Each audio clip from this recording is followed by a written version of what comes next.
Tajuk utama Buletin TV9 11 Julai, rombakan keseluruhan sistem pengeluaran minyak masak paket bersubsidi sedia dilakukan jika penyelewengan barangan itu ke negara jiran terus berlaku. Juga Persatuan Agensi Pelancongan Malaysia MATA mendakwa kelemahan Lembaga Tabungan Haji TH terhadap penabung yang menunggu giliran dipercayai menjadi punca isu jemaah haji terkandas.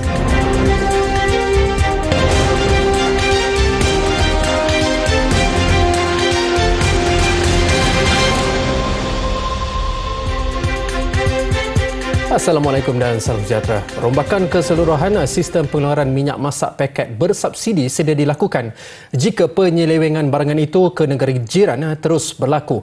Pengerusi Pasukan Khas Jihad Tangani Inflasi Tan Sri Anwar Musa berkata tindakan diambil bermula peringkat pengilang sehinggalah ke pengedar.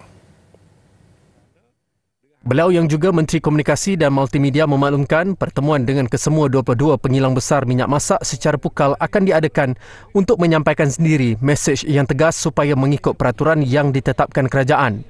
Tegasnya, Pasukan Khas Jihad mempunyai bukti berlaku ketirisan besar di sempadan Thailand dengan stok bekalan minyak subsidi tidak putus walaupun dijual pada harga 7 hingga 8 ringgit sekilogram. Malah minyak masak berkenaan masih dibungkus dalam kotak bermakna ia datang terus dari kilang. Kalau dia datang dalam bentuk box yang belum buka lagi, artinya dia datang direct daripada kilang-kilang yang membuat packaging. Kita juga sudah membuat penyiasatan dan mendapati ada keterlibatan pihak-pihak tertentu. Jadi saya tak boleh mengumumkan di sini apa yang kita lakukan, cuma saya nak katakan kita sedang bekerja keras. Jangan mereka rasakan mereka boleh terlepas bagi mereka yang salah itu. Persatuan Agensi Pelancongan Malaysia MATA mendakwa kelemahan Lembaga Tabung Haji TH terhadap penabung yang menunggu giliran untuk menunaikan ibadah itu dipercayai menjadi punca isu jemaah haji terkandas baru-baru ini. Presidennya Datuk Muhammad Khalid Harun berkata ada antara penabung mengemukakan rayuan namun jawapan menghampakan. Sebaliknya ada pula yang mendapat tawaran mengerjakan haji untuk kali kedua dan ketiga. Dalam satu kenyataan, beliau berkata salah laku pengurusan giliran harus diperbetulkan dan bagi mereka yang menyalahgunakan kuasa harus diambil tindakan sewajarnya. Ia juga menyebabkan penabung TH mencari jalan lain untuk menunaikan haji sekaligus memberi ruang segelintir agensi pelancongan mewujudkan pakej haji tidak sah. Beliau turut mendakwa ketidakadilan berlaku dalam pemberian lesen perkhidmatan pengelola jemaah haji menjadi antara penyebab berlaku penipuan pakej haji. Datuk Khalid mendakwa pihaknya juga menerima laporan ada agensi pelancongan mendapat visa haji secara rundingan khas dengan pengurusan tertentu TH tanpa lesen terbabit. Rentetan itu juga Kementerian Pelancongan Seni dan Budaya tidak menolak kemungkinan menggantung atau membatalkan lesen ejen pelancongan haji dan umrah yang terbabit dengan insiden jemaah haji terkandas di KLIA baru-baru ini. Menterinya Datuk Seri Nancy Shukri bagaimanapun berkata sebarang tindakan diputuskan selepas siasatan selesai dilakukan. Jadi yang ini saya perlu mendengar report dulu sama ada travel agent ini ada mengenakan ada charge kepada mereka yang memohon. Itu saya masih belum dapat lagi laporan. Jadi secara simpulannya kami memang boleh mengambil tindakan. Ini yang kita nak lihat. Kalau mereka melanggar apa-apa peraturan di bawah undang-undang kita, insya-Allah kita akan mengambil tindakan. Beliau ditemui selepas menyempurnakan ibadah korban di Kampung Sibau Rumbau, Simunjan, Sarawak. Pihaknya dalam pada itu mengesahkan agensi pelancongan yang menguruskan jemaah terkandas itu mempunyai lesen yang berdaftar dengan kementeriannya dan membolehkan tindakan sewajarnya diambil jika melakukan kesalahan.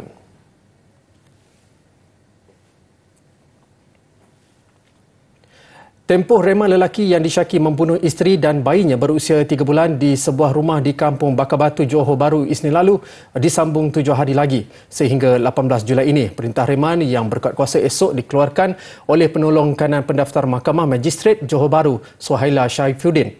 Sebelum ini, pencuci kapal berusia 24 tahun itu direman selama seminggu berakhir hari ini. bagi membolehkan siasatan lanjut mengikut Seksyen 302 Kanun Keseksaan.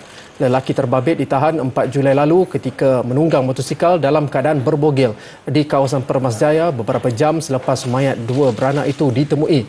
Polis turut merampas sebilah pisau pemotong daging daripada suspek.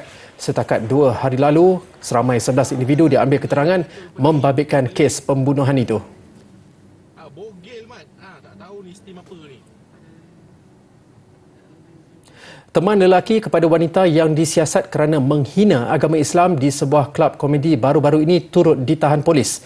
Tangkapan dilakukan pasukan unit siasatan jenayah terkelas Bukit Aman semalam sebelum direman 3 hari sehingga 13 Julai bagi membantu siasatan.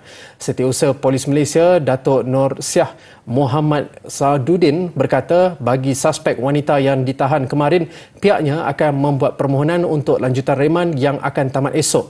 Kertas siasatan katanya akan segera dirujuk ke Pejabat Peguam Negara untuk cadangan pertuduhan. Baru-baru ini tular di media sosial rakaman video seorang wanita yang membuat persembahan di sebuah kelab komedi di Ibu Negara yang mengaku beragama Islam dan menghafaz 15 juzuk Al-Quran sebelum menanggalkan baju dan menanggalkan pakaian yang menjolok mata.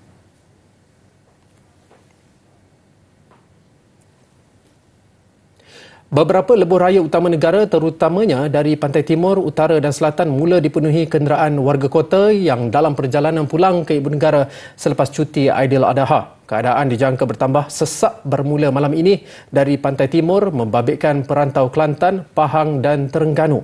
Laporan Lembaga Lebuh Raya Malaysia LLM menunjukkan sejak jam 11.30 pagi lagi, trafik mula bergerak perlahan susulan pertambahan jumlah kenderaan di lebuh raya. Aliran trafik tinggi dan perlahan membabitkan beberapa kawasan di lebuh raya pantai timur sehingga ada yang bergerak perlahan sejauh kira-kira 23 km. LLM menasihati pengguna jalan raya agar mengikuti jadual cadangan waktu perjalanan kembali ke Lembah Kelang sempena cuti perayaan ini.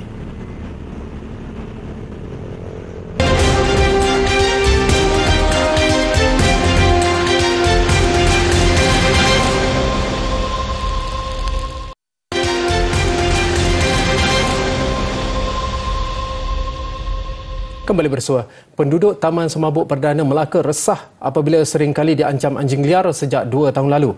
Mereka mendakwa malah ada pemilik turut melepaskan anjing peliharaan mereka sehingga menyebabkan berlaku beberapa insiden membabitkan penunggang motosikal dan pejalan kaki yang diserang haiwan berkenaan. Dalam kejadian terbaru jam 10 malam 1 Julai lalu, seorang penduduk taman itu, Zaini Khalid, 53 tahun, mengalami kecederaan selepas diterkam seekor anjing ketika menunggang motosikal hingga menyebabkan mangsa terjatuh. Insiden itu menyebabkan Zaini cedera di bahagian badannya, termasuk patah tangan kanan dan kaki kiri serta terpaksa menjalani pembedahan di Hospital Melaka. Saya berharaplah, makna kalau PBT tu, dia boleh mantau setiap rumah yang beli anjing ni, biar anjing yang berlesen. Sebab kalau dia nak lepaskan dia anjing tu pun biar dia ada situ, dia ada pantau anjing dia. Jangan suka hati dia lepas anjing tu nak reducekan tension tapi orang lain yang dimangsa. Penduduk lain turut berkongsi 1001 cerita ketika berdepan ancaman anjing liar di kawasan berkenaan. Saya sendiri pun bawa motor dan pernah juga dikejar tapi dia tak kejar jauh lah, dia just macam agah macam tu lah. So saya minta lah berharap pihak berwajib memantau serta membuat satu tindakan agar benda ni tak berlaku lagi lah. Sebab apa yang berlaku pada penduduk taman yang sebelum ni, kaki dengan tangan dia patah, so dia susah nak kerja. Okay, saya pernah dikepung lah. Dalam lebih kurang dalam 7 ekor anjing kepung saya. Tapi sebab kita ni dekat dah dengan surau, jadi sempat dah berlari ke surau kan. Jadi adalah tempat nak berlindung. Tapi orang lain saya wallahualam lah, saya tak tahulah pula. Kan, itu yang saya kena kepung lah. Kalau setakat yang kena kejar ni belum pernah lagi, tapi macam disergah tu ada. Bagi seorang lagi penduduk, Muhammad Zaidi Yusof, 51 tahun, kehadiran anjing liar di taman perumahan itu mengundang kekotoran terutama di kawasan permainan dan rekreasi yang dipenuhi najis haiwan liar terbabit. Ni kat Padang ni, kalau kat tepi-tepi ni dengan tahi dia memang ada punya. Memang ada. Taman tu, kat kolam tu sepatutnya nak dijadikan taman rekreasi lah kan orang dulu kan. Tapi sekarang ni dengan najisnya tepi-tepi tu, memang kita pun rasa tak sesuai. selagi anjing ni masih berkeliaran. Kenaikan harga barang terutama barangan keperluan kebelakangan ini pastinya memberi kesan kepada rakyat Malaysia terutamanya dari segi kewangan. Namun harus diperakui, isu sedemikian juga mampu memberikan tekanan dan kesan tidak stabil kepada kesihatan mental seseorang. Paling dibibangi sekiranya ia terkesan kepada golongan muda yang akan mewarisi generasi akan datang. Ikuti laporan disediakan wartawan Ridwan Rushdi Azri Roslan. Statistik Tinjauan Kebangsaan Kesihatan dan Morbiditi 2015 mendedahkan 1 daripada 3 rakyat Malaysia berumur 16 tahun dan ke atas berdepan masalah mental. Pakar Psikologi Universiti Segi Profesor Datin Dr. Mariani Matno akui masalah ekonomi adalah antara faktor yang mampu menyumbang kepada tekanan yang dialami sekaligus berisiko mengalami masalah kesihatan mental. Kos sara hidup banyak memainkan peranan yang penting. Jadi jika tiada tindakan inisiatif, tindakan segera dilakukan untuk mengatasi masalah ini, keadaan kesihatan mental, keadaan penyakit mental rakyat di negara kita, saya lihat dia boleh menjadi bertambah serius dan kita tidak mahu ini berlaku. Kerana kita mahukan negara kita sentiasa dalam keadaan yang terkawal. Ujarnya lagi, pandemik COVID-19 yang melanda dunia juga menyebabkan ramai rakyat Malaysia kehilangan mata pencarian sehingga membuatkan mereka mengalami tekanan kerana buntu untuk meneruskan kelangsungan hidup. Ramai yang hilang pekerjaan, anak-anak di rumah perlu dijaga, yang bekerja dari rumah, yang tak ada pekerjaan dan sebagainya. Ini sedikit sebanyak telah memulakan permasalahan-permasalahan yang timbul. Malah dalam keadaan sekarang ini kita dapati masih lagi ada individu luar sana yang tidak ada pekerjaan dan masih juga ada lagi yang dibuang kerja atas sebab-sebab tertentu. Jadi perkara ini semua pencetus kepada berlakunya, kita katakan stres itu, keperlukan ekonomi yang stabil. Mana mungkin mereka mempunyai ekonomi tersebut jika mereka hilang pekerjaan. Bagi orang ramai yang ditemui pula, rata-rata berpendapat lebih banyak kumpulan-kumpulan sokongan perlu ditubuhkan bagi memastikan masalah ini dapat dikurangkan. Wabak bagi ini banyak orang yang tak ada kerja, then a lot of people they facing the financial issue, then we got this kind of depression.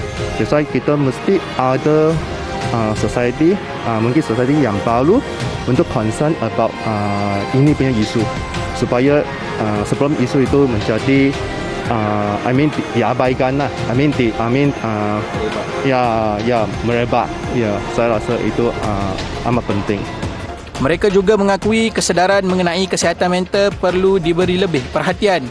Ia sebagai langkah pencegahan awal kerana ia boleh berlaku kepada diri sendiri mahupun ahli keluarga atau kenalan yang dekat dengan kita. Mental ni memang orang macam pandang indah tak indah kan. Basically benda tu sangatlah penting sebab melibatkan persekitaran kita kan. Kawan-kawan kita, kadang-kadang kita tengok kawan tu okey, tapi sebenarnya dalam hati dia banyak benda masalah yang dia pendam kan. So itu antara salah satulah tanda-tanda masalah, antara tanda-tanda awal lah juga yang perlu diambil perhatian jugalah. Sebab benda macam ni kena ambil tahulah sebab bahaya kan. Kalau terjadi pada keluarga kita ke, rakan kita ke, susah juga kan jadinya. Kena ambil tahulah. Luka di tangan, zahir di mata, namun sakit dalam kalbu siapa yang tahu. Bagi setengah manusia, perkara ini mungkin remeh atau dongeng semata. Tetapi bagi mereka yang benar-benar menghadapinya, pasti tahu betapa susahnya perasaan ini.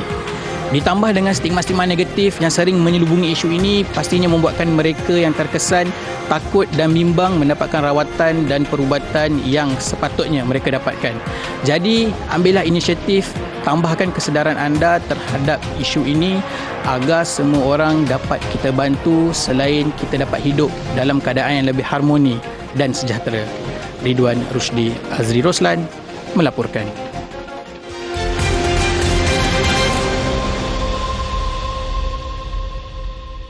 Laporan antarabangsa, sekurang-kurangnya 18 orang terbunuh manakala 5 lagi cedera akibat serangan udara Rusia di wilayah Donetsk, Ukraine. 5 mangsa yang cedera berjaya diselamatkan dari runtuhan bangunan 5 tingkat di bandar Chasiv Yar.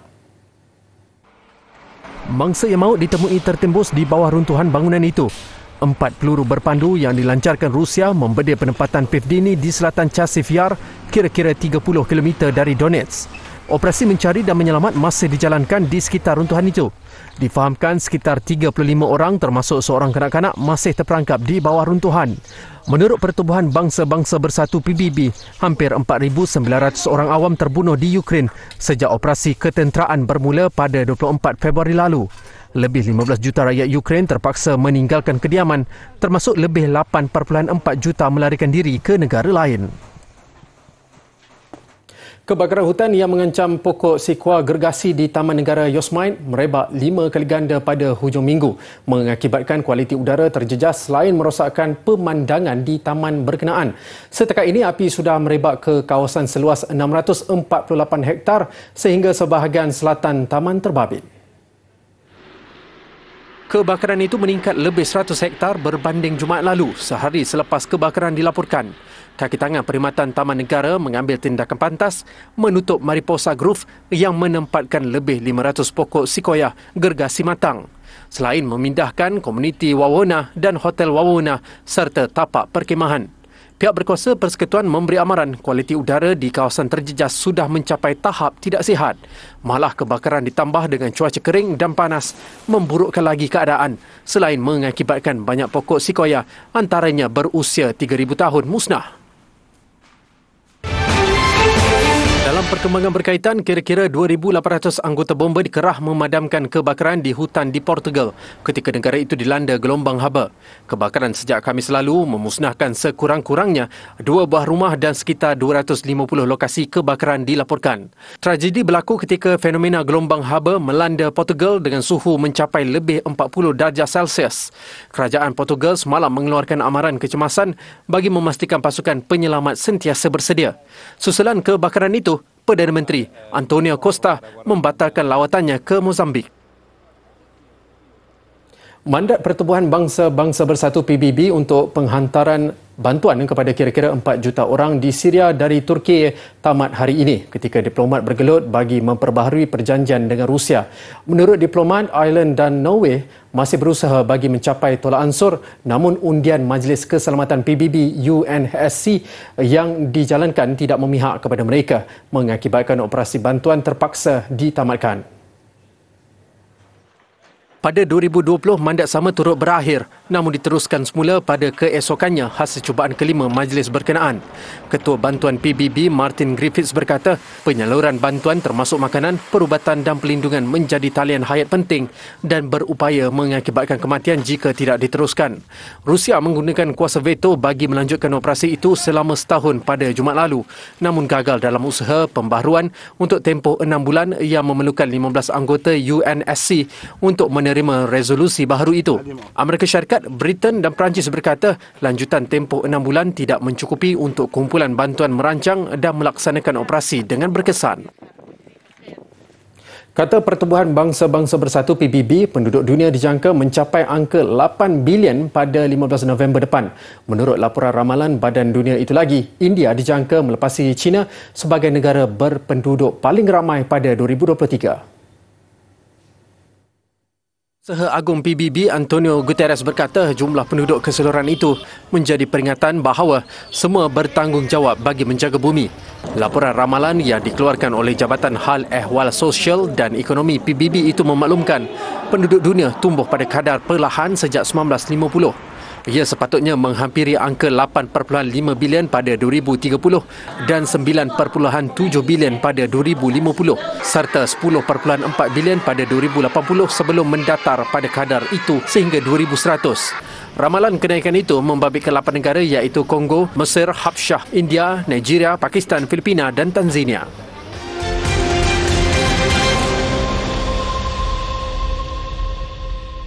Laporan sukan perlumbaan Formula 1 Grand Prix Austria. Saingan ke-11 musim ini dimenangi oleh Charles Leclerc dari pasukan Ferrari yang mengumpul kejuaraan ketiganya, diikuti Max Verstappen dan Lewis Hamilton di podium kedua dan ketiga. Grand Prix Austria berlangsung di litar Red Bull Ring di Spielberg. Perlumbaan ke-11 daripada 22 musim ini itu menyaksikan Max Verstappen berada di petak utama sebelum saingan, diikuti Charles Leclerc, Carlos Sainz dan George Russell yang berada di kelompok hadapan. Verstappen pada mulanya memanfaatkan kelebihan dengan memimpin saingan.